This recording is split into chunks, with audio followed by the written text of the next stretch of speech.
ओम शांति। आज के सेशन में हम जानेंगे कि एक आदर्श दामाद को कैसा होना चाहिए। तो दादा लेखराज इसकी परफेक्ट एग्जाम्पल है।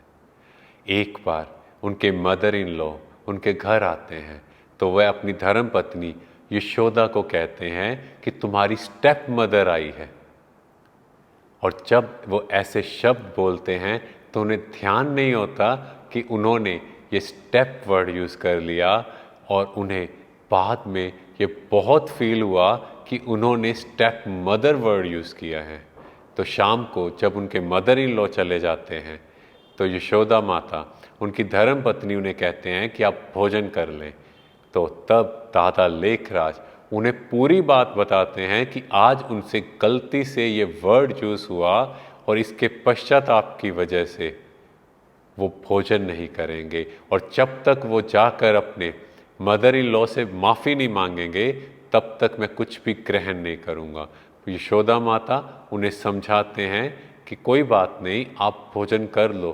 पर दादा लेखराज अपनी बात पर अडिग रहे, और अगले दिन सुबह अमृत वेले ही वो अपनी धर्म पत्नी यशोदा माता के साथ अपने मदर इन लॉ के घर जाते हैं।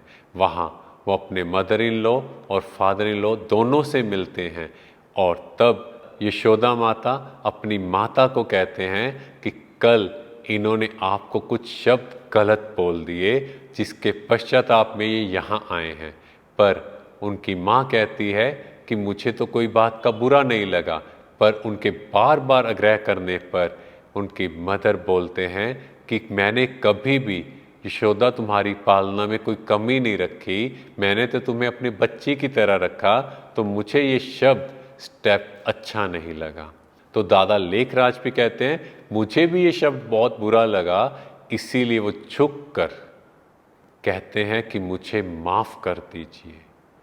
और आप सोचो, उस समय यशोदा माता के माता पिता आंखों में अश्रुधारा से भर गए, और वो कहते कोई बात नहीं।